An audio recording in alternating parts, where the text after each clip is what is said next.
Hello and welcome to the EntreQueerNeur Show with Asa Leveaux. I am your divinely queer host, Asa Leveaux. Very excited that you have joined us for today's episode, and I'm going to get right to it. Today's episode is all about mental health, and that's imperative within the LGBTQ plus community, not just in the LGBTQ plus community, but also in the business part of your life as well. And the reason why I say that is because my life has been impacted by entrepreneurs having depression, entrepreneurs that I know and that I've worked with and collaborated on projects with actually committing suicide. And this intersection of what it means to be in the LGBTQ family as well as being on the journey of entrepreneurship is one in which there are a lot of things that we are sometimes dealing with when it comes to things in our past, whether that be sexual trauma, emotional abuse, things that we just feel like we could not control in the moment, that we are remembering and coping with, and possibly even these thoughts about being unsure about our future.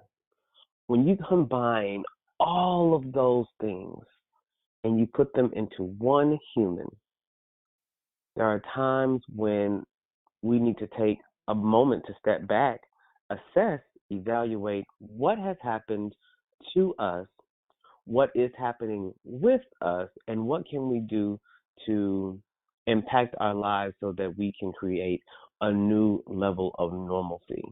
And today, to help me idea with the conversation is a wonderful human by the name of Tiffany Middleton. If you have no idea about who she is, please know that she did graduate with a degree in psychology, and she has a passion to help children as well as women find peace from their past traumas. And today is going to be a conversation where we can all learn some things to help us with our past traumas. Because like I said, within the LGBTQ plus world, there are a lot of things that we have possibly went through, and we have some shared common experiences. So without further ado, I'm welcoming you, Tiffany Middleton, to the show. Hello, and how are you? Thank you so much. I am doing great. I'm so happy to be here today. Yes, and I'm glad you're here.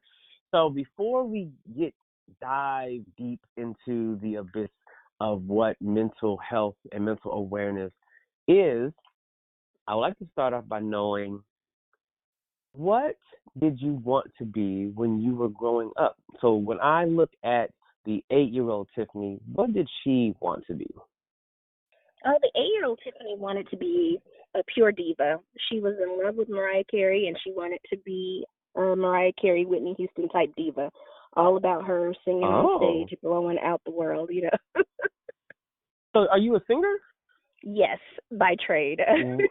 Really? I didn't know anything about that. So what made you stop singing, or have you stopped singing? Yeah, I have stopped singing. And the reason would be kind of ties in with mental health. I developed really strange performance anxiety. I don't know where it came from. I used to enjoy putting on shows for people, but now I'm trying to work my way back into getting comfortable being in front of big crowds. But yeah, anxiety is what kind of stopped me as I was growing up. I grew up in California, so if anyone who knows anything about California, LA, Hollywood, you're kind of you have to be a certain look. You have a certain look on you at a very young age, and I always thought that I was overweight, even though it was just like as a teenager I was 130 pounds wearing a size 8 jean, but a size 8 jean was overweight for me and for like my friends, because all my friends wore, you know, 2s or 0s, and I didn't understand why was I an 8? Like, I wish I could be an 8 now. I'm a whole 18 or 20, but I'm comfortable in it now. But as a growing up as a kid, a size 8, that was just like death. You just stab me in the eye or something. How dare I be that fat? And when I'd go on audition, all of the stuff that they would have would be to wear it would be for size zeros or sixes. So they'd always be like, "Oh, you're plus size." Like, how are you plus size at a size 8? But that's what I had to deal with. And so that kind of gave me a complex. And I just always would feel like I was 1,000 pounds when, in reality, 130 pounds is nothing. I would love to be 130 pounds now, but I was perceived myself as being something completely different. So it kind of messed up my warp. I had a warped vision of myself. So performing kind of made me nervous because I was like, oh, they're judging me. Oh, I look a hot mess. Oh, I look too big. So anxiety kind of kicked me out of my love and passion. Well, first off, from the point of view or the point of you being a mental health professional and you sharing with us about anxiety, I don't think I've had a mental health professional actually share things that didn't put them in a godlike sense. So I just want to say I appreciate that just off the bat. Well, thank you. Yeah, I'm that kind of person. I am real. I will tell you straight up, I am not perfect. The reason why I went into the mental health field was really to fix myself first, and then I kind of took what I'm teaching myself and helping myself with, and I realized that there's a whole lot more people just like me who don't want to talk about it. So that's why I started doing what I'm doing, because it's nothing to be ashamed of to have these feelings or have these thoughts in your head, and more people need to feel safe to talk about it. Agreed. So agreed. And before we go any further, I desire to make sure that I am clear about how you identify, and I believe that the people that are listening would also like to do that. And I think that with so many possibilities to the quilt of humanity, with uh, being trans, and of course, trans lives matter. That is not just a hashtag; that is a real thing. We want to make Yes. sure that we get into a habit of asking people's pronouns. So, what are your pronouns, and how do you identify? My pronouns are she and her. I identify as the B in the LGBTQ plus family.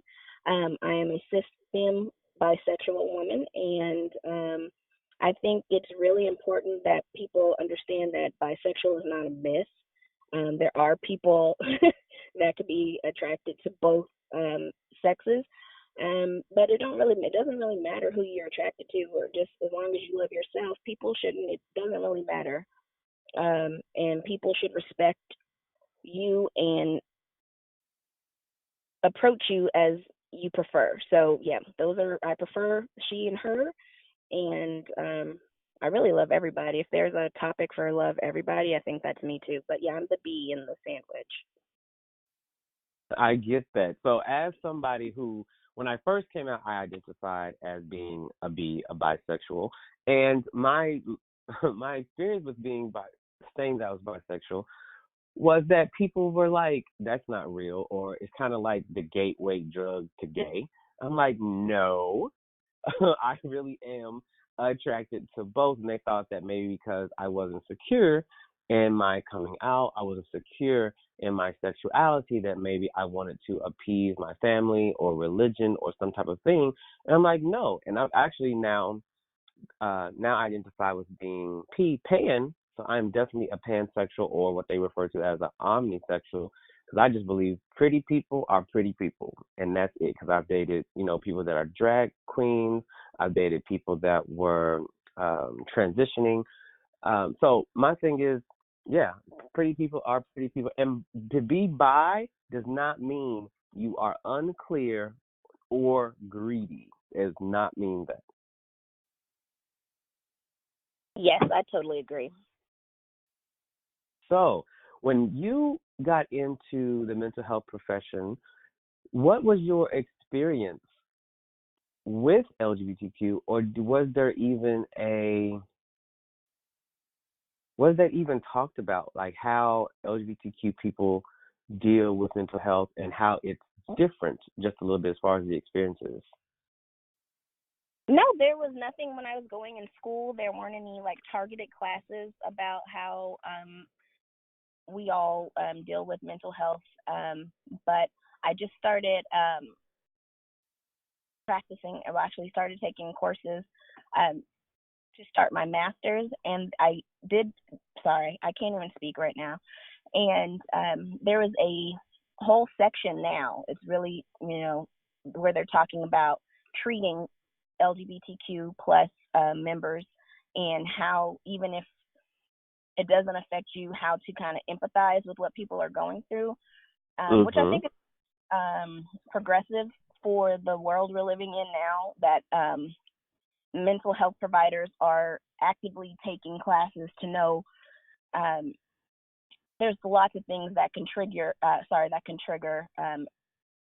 our lifestyle. One of the courses that I took, which I kept replaying the video, which was really good. It was like, can you notice the triggers? And it was of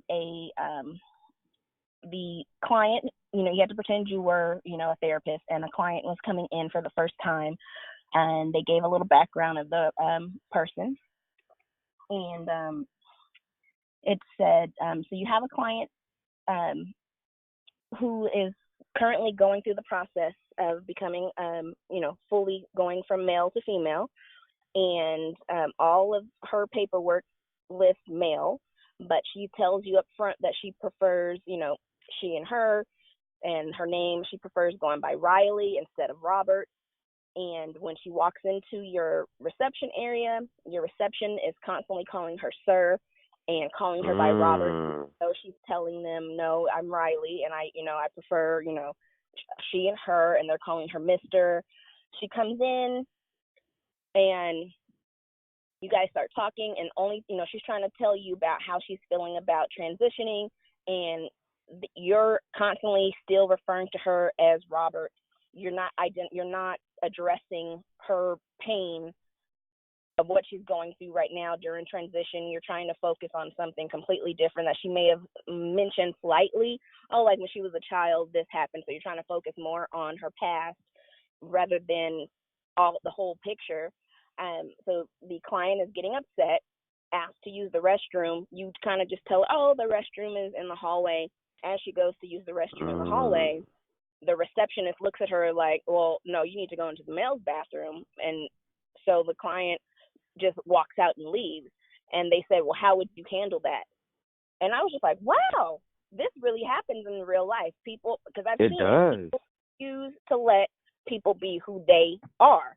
And if a person is telling you up front, hey, yes, I understand my ID says Robert, my insurance says Robert, but I am going by Riley, and this is why I'm here to see you.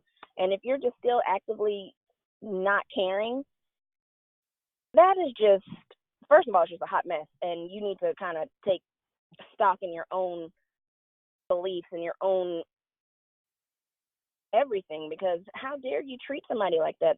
It's just like, it's just crazy. But I'm glad that there are classes like that now, so people who are getting ready to go into that field can kind of have a heads up, because the last thing I want to ever do is unwillingly be somebody's trigger, because knowing your triggers are a big part of kind of maneuvering through the world.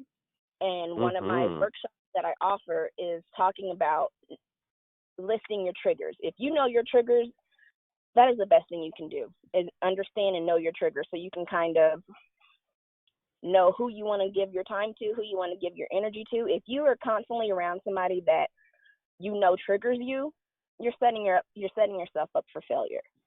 You have to love yourself enough to make sure that you're taking care of yourself. So it's I consider it a part of self-care, self-love, because if I'm constantly going around a family member who is not, they don't have to be okay with my lifestyle, but if they are constantly saying negative things about my lifestyle, or negative things about my partner, or negative things about how I dress, why would I constantly be around them? Because I would feel like crap. I would leave every time I interact with them. I would feel less than.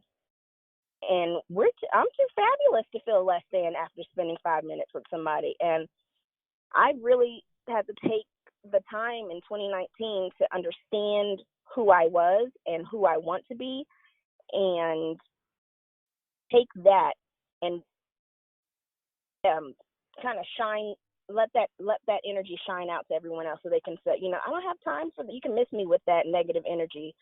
I don't have to be around it. And I'm just really glad that people are starting to learn the different, triggers that could happen to everybody else. Because when you're out in the world, like when I was younger, learning how to drive, people would always say, when you're learning to drive, it's not really more about if that you can drive, it's about everyone else around you on the road. And that's how it really is in real life. Yes, I'm secure who I am, but I might run into a Riley who is going through something and needs that extra hand. And I don't want to be the reason why Riley goes home and cries. I don't want to be the reason why somebody attempts suicide because they felt that one interaction with me pushed them over the edge.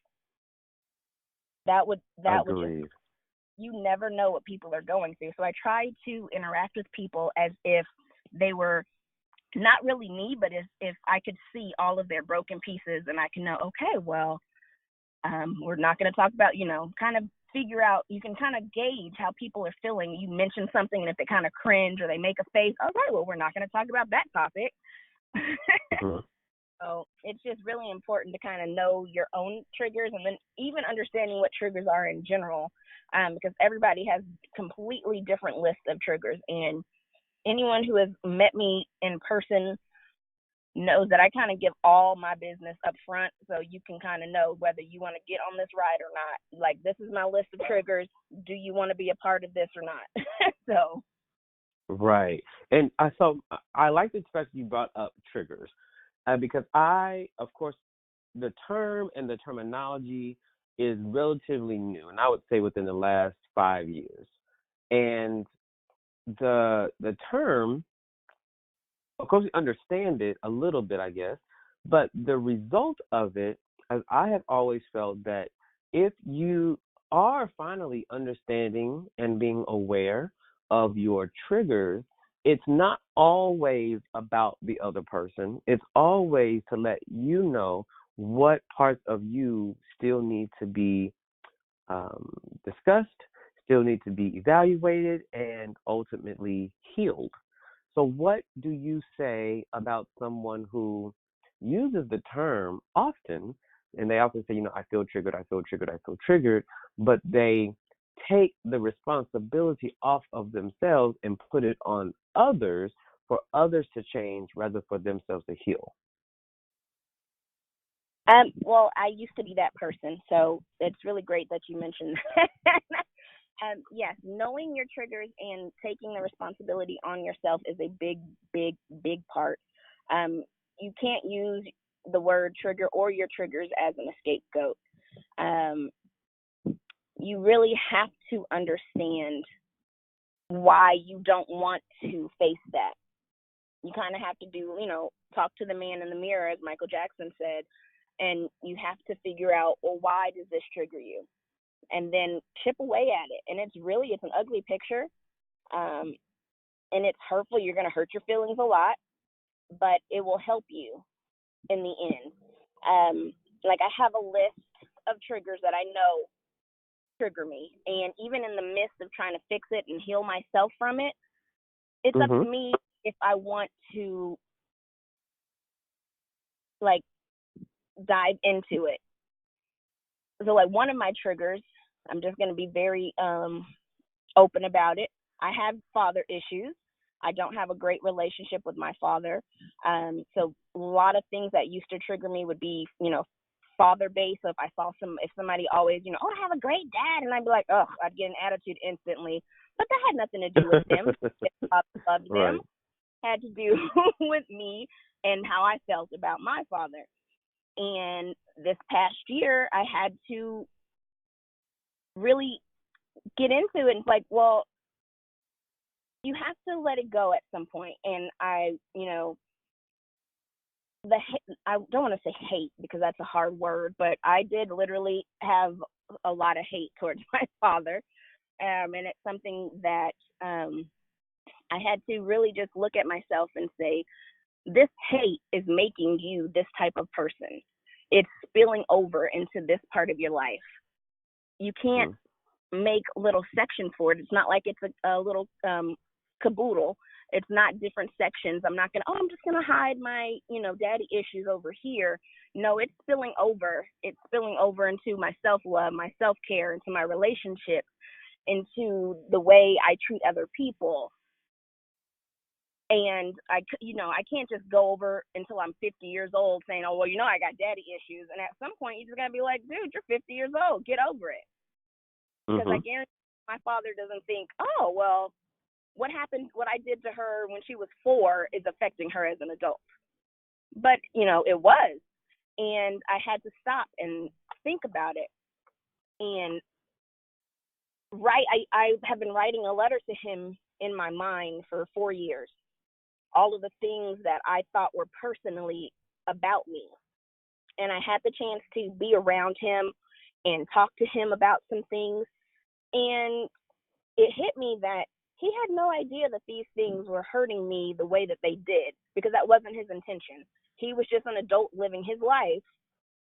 And me as a child was taking everything in personally and absorbing everything like it was all about me. And he was just like, that's just all I knew how to do. I didn't know that me not spending time with you that day would give you, make you have to be in therapy for 20 years. I just thought that me saying, no, I just want to, I'm going to go home. I'm not going to spend the rest of the day with you. He was just doing what he knew. And I had to accept that and understand that our perception of things aren't always right. And when we're in the middle of a situation, we sometimes don't even remember all of the details. We just remember the emotions tied to it. And that's what has to be addressed. That's what has to be healed. You have to acknowledge those emotions, because it's not really an event that triggers you. It's the emotions tied to it. So I couldn't even tell you what it was that happened when I was 4 most of the time. I could just say, well, my dad did this. And when we re-talked about the situation, he was like, well, do you realize that me and your mother were fighting at that time? So your mother told me to leave. I couldn't say, well, I'm just taking my child, because then it'd be a whole nother issue. There are adult things that 4-year-old me didn't understand. But in my mind, he chose not to be with me. But as an adult, I can understand that, oh, well, yeah, it was probably the best thing for you just to walk away, because 2 adults fighting over a child, someone was going to end up locked up probably. So the smartest thing for him to do is to walk away. And so you have to be able to acknowledge those emotions so that you can break down and take your list of triggers down, more. I tell people to write down what you believe your triggers are and try to figure out what is associated with that and see if you can work them out, because that's the only way you're to be able to be a great person. I mean, there's a lot of broken adults walking around, and we are living great lives, and people are assuming that we're living great lives, but there's a lot of people who are afraid to address their past. But that's the only way you're going to truly heal and be able to be the best version of you. And that's all I really want, is people to be the best versions of themselves. So do not use your triggers as a scapegoat. Sit down, unpack them, look in that mirror. Exactly. Thank you for saying that. Yeah. Yeah, so that's really needed, very, very needed. Have you found that there are triggers within just all of humanity that are common that we might all share? And what are they, or if any? A lot of triggers stem from our childhood, and like a lot of people don't understand that the first, I would say, 10 years of your life really kind of develop who you're going to be as an adult. And if you never fully give in to understanding why things happen the way they did, or forgiving yourself for the way you felt about things, or forgiving other people, what I learned is forgiveness is really not about the other person. It's really solely all about you. Because, like, a lot of people never really talk about or really listen to themselves when they get upset. They are just reacting to certain things. But a lot of people that I've talked to, most of their triggers stem from things that happen from childhood. And then if they talk about them, the other person that was involved, they don't even remember it. They don't remember the Right. event. And so you're upset at this person. You could be upset at your cousin from 1996 because they took your bike, and that's a silly thing to be upset about, but there are people still holding grudges from childhood, and they don't understand why.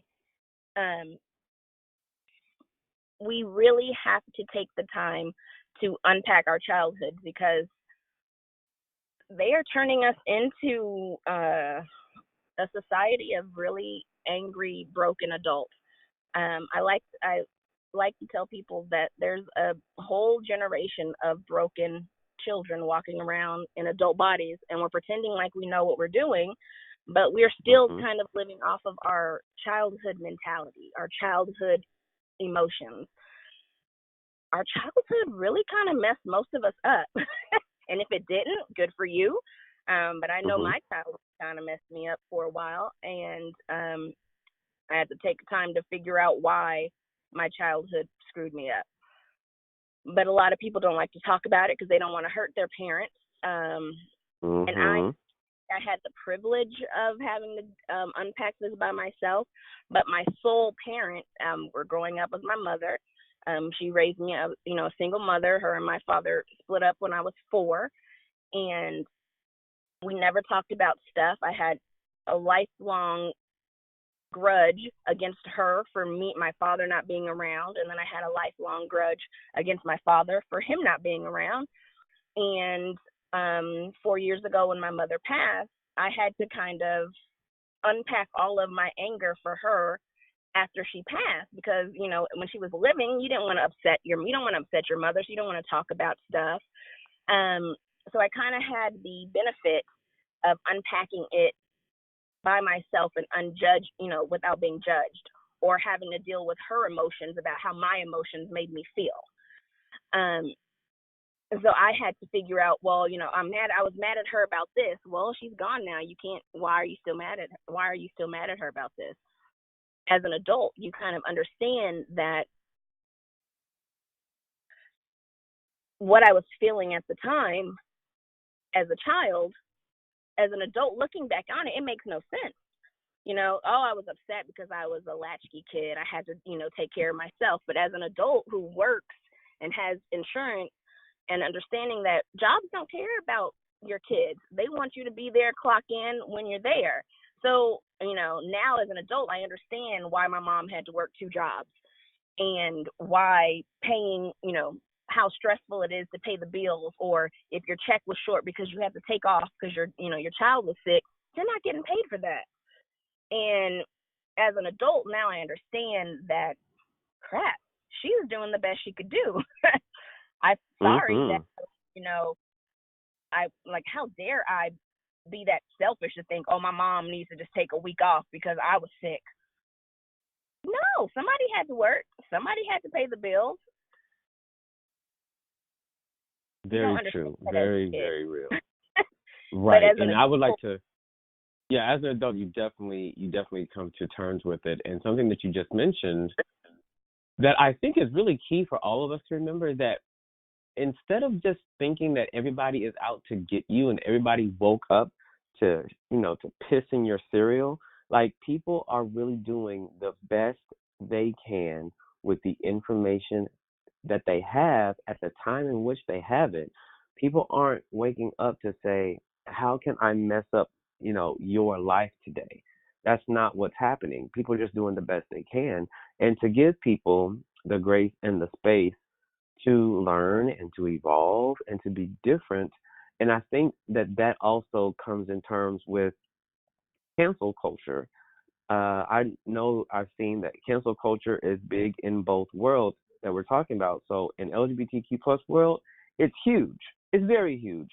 I mean, Oh yeah. even I've seen people try to cancel RuPaul, like literally tried to cancel RuPaul. Don't This come from us. human has been like, right, don't come from Mama Ru. This human has been working since like the 80s Mhm. on everything that they've done, and of course he comes from a different point of time. So of course, there's just not everything that you would do he would do. But Right. then there's even in the entrepreneur world, you might have somebody who, I know for me personally, I have definitely been attacked. Someone tried to cancel me. We had a project that didn't go as planned, and yes, people definitely came for me. And then people came for me that didn't even know about the story. They just heard a little bit and they went with it. And someone that may be listening may have been a part of it, either by giving it or receiving it. Is Mhm. cancel culture something that you see with clients, as far as people saying, you know what, just F it. I'll just get them, I'll just cancel them, and I'll just be done with it. But does that really speak to the root of the issue? It doesn't, but it is big in like you said, in both worlds, and especially since we put such uh, importance on everybody's opinion. Like, if you go to a therapist and you don't feel they're the best for you, you can leave a Yelp review, and somebody will read that Yelp review and be like, "Yep, you know what? I ain't going there. I'm not gonna Mhm. go there. This person." Or, we're very big on our opinions and how our opinions, they can lead to, they can affect everyone. And I had to deal with this really recently, where I dealt with a person and our interaction was not the best. And so we had to stop our business relationship. And I had a moment where I saw this person working with other people, and I'm just like, well, I don't think I want to work with these people because they work with this person. They're probably exactly the same. So F the whole lot of them. And it's like, whoa, whoa, whoa. I had to get myself together, and I was like, well, this person is completely separate from the person that you dealt with. And Mhm. I mean, it's very possible that they have no idea what this person did to you, or the person who did it, they don't even realize how much they, what went wrong in the business relationship, because I'm very anti, I don't like conflict. That's it. There, I'm very anti-conflict. So I get really anxious when I have to confront somebody. So instead of confronting them, I'll just walk away, and nobody will know what's wrong. I'll just stop, and then I'll just harbor this hate in my heart. And then people ask me, "Oh, well, what happened with this business relationship?" And I'll be like, "Yeah, that didn't work out because they're kind of shady." And then they're just like, "Oh, well, I worked with them, and they're not shady to me." And I was like, "Well, good for you." And then I realized I was being like kind of bitchy about it, and and and I was just like, well, yeah, and then you get the bandwagon people who, they don't know your situation, and you might just mention it in passing, and then you not thinking, oh, I just mentioned it in passing. That person's gonna take it and run with it, and then they're gonna change the story. Then it's gonna come back Mhm. around to you, and it's gonna be like, girl, did you know that Yep. Samson did X, Y, and Z? And you be like, oh, Samson did that. Oh yeah, Samson canceled. We ain't even gonna deal with Samson, and we ain't gonna deal with his friend or this. And it's like, wait a minute, that you didn't even have to get that serious. But it happens all the time. There in Oklahoma, there is an Asian restaurant that did some horrible stuff on to a client, blasted her on the internet, and you know, us black folks, they took it and ran with it. And then it was just like, F all Asian restaurants. We just not Right. gonna go to no Asian restaurant. All Asian people is bad. It's like, no, you can't just cancel a whole group of people because of a sole Mhm. experience. It's like, yeah, you cannot go to that restaurant, but you can't tell me that China House down the street is just, I mean, they might be as bad, but I've never had a bad experience. So why should I not go there because this one gave you bad service or treated you wrong? You can't just cancel a whole conglomerate of people. Like, it just makes no Right. sense. But we do it, and that'd probably be a really good study to figure out why do we do that? Why are we're okay with being bandwagon people like that? Crazy. That's a very good point. That's a very good point. That it's very, very bandwagony, just mental health things in general. What would you offer someone who is listening that has been, they say, oh, you know what, after listening to this, yeah, I had definitely part of been this whole triggering thing. I haven't taken responsibility. And this whole cancel culture, I've definitely, had Twitter fingers trying to cancel people. And I would like to get better. What's just one thing that somebody could do, of course, post being aware that there's an issue, what's something that somebody can do to just start being more intentional with their lives and aware and not being so bandwagony? Well, like you said, the first thing is being, admitting that you're wanting to change those things. But I would say the first step would be being open-minded. Try to figure out the other person's situation, the other person's side of things, so to speak. Kind of like put yourself in their shoes, because you will find out a lot about a situation or a person if you kind of take yourself out of it. Yeah, I understand it was personal to you, but just look at the whole situation, and that will change a lot of how you see things. And I take myself out of situations all the time just to try to figure out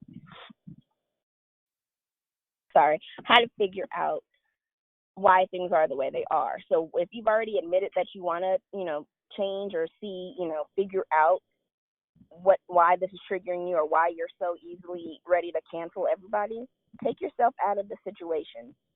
Try to see the whole picture, and it'll change your mentality, your mindset very quickly.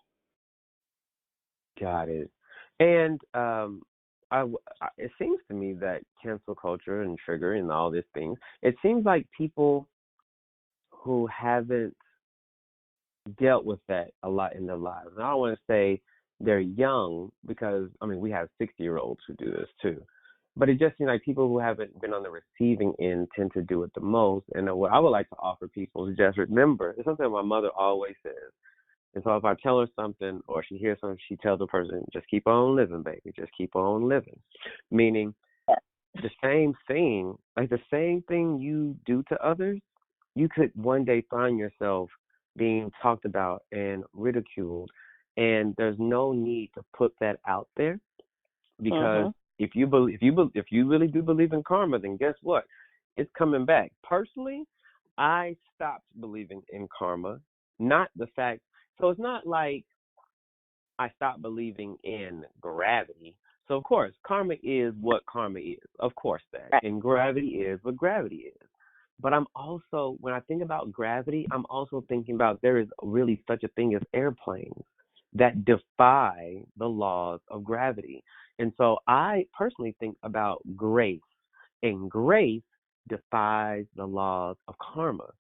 And grace is being able to receive the benefit of the doubt or receive the experience that you didn't necessarily deserve.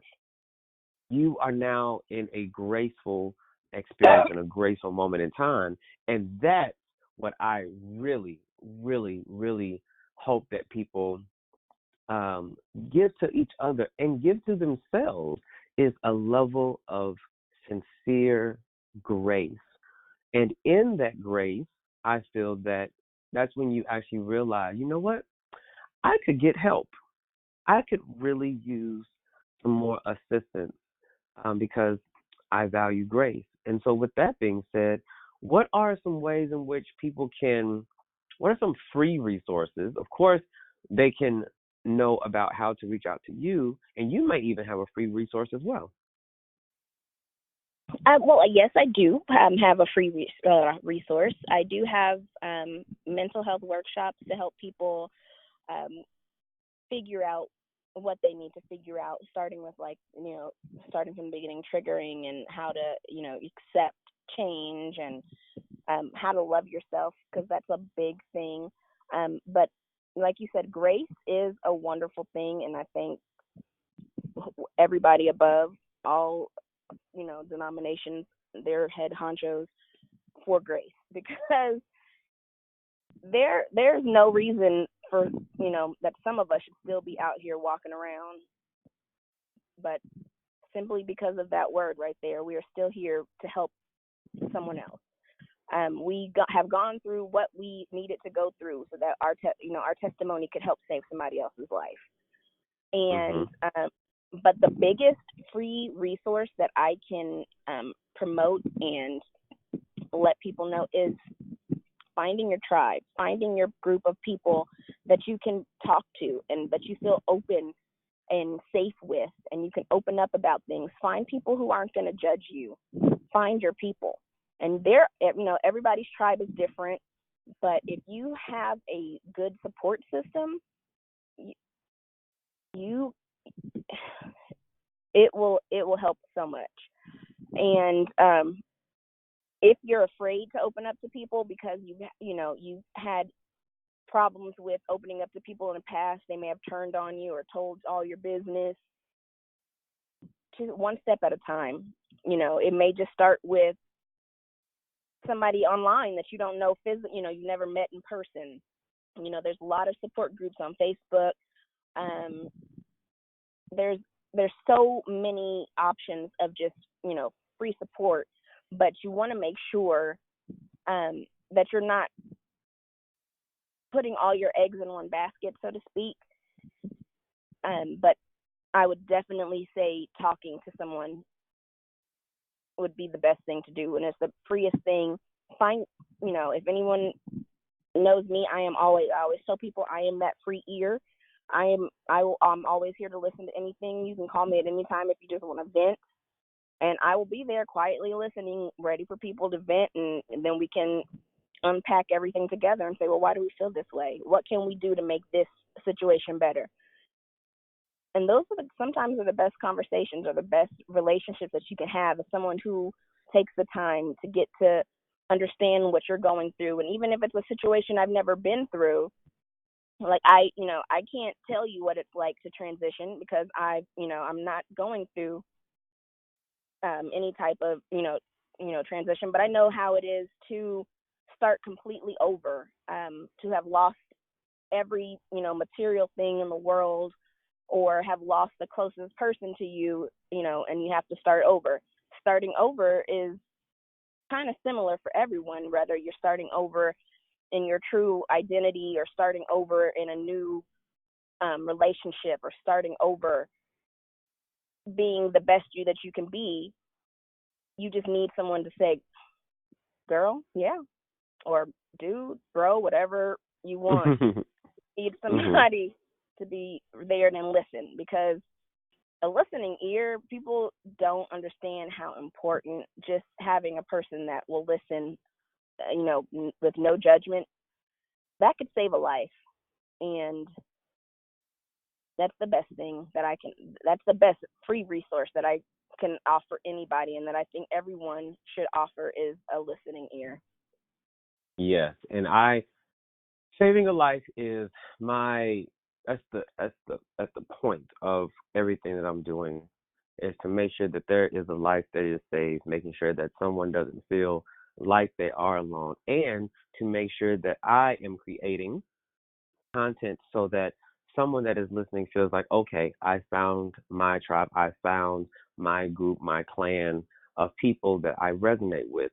And in order to save a life, you may be that person to save their particular lives on today or this week or whenever they're hearing this episode. And so before we go, please share with the listener and with the entrepreneur family, how can they reach out to you? How can they know more about you, and find out if this is a good match?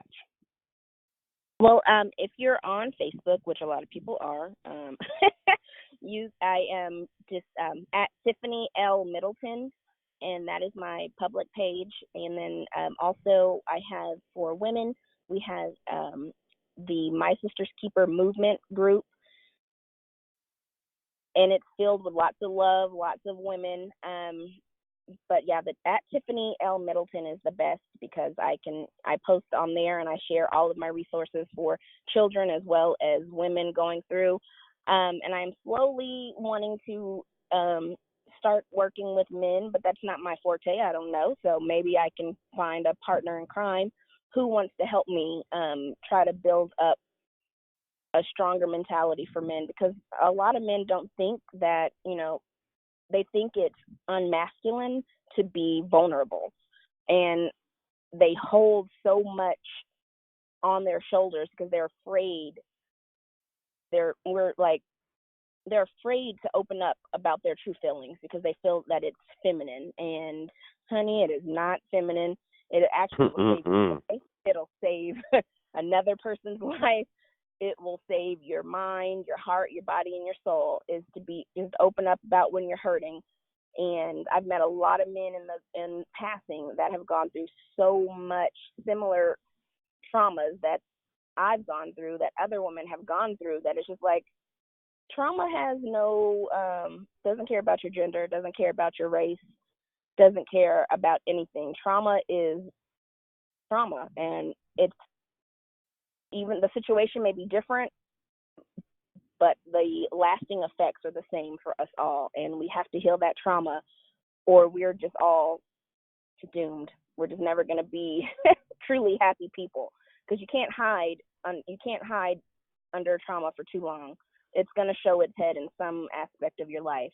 So for man, child, woman, dog, cat, I don't care. Talk about your trauma. Find your tribe. Find your peace. And that's the biggest thing that I can suggest is find your peace. And if you happen to think that I can be a part of your tribe, I welcome you with open heart, open love, kind of like, they still do have like drag families, or like, rainbow families, where people had to start their own family because their biological families kicked them out or disowned them. And in the LGBTQ plus family, we have learned how to make our own families because we had to do what we had to do to find our own people. And I extend that, to allies, to everyone, to anyone that's needing an older sister or a little sister or auntie or cousin. I will be that person for you. I so appreciate that. So appreciate that. And I have to ask, just because there's a listener that may be wondering, your group for women, are trans women allowed to be, is that open and affirming for them? Yes, it is. Thank yes, you. Yes, thank you. yes. Thank you.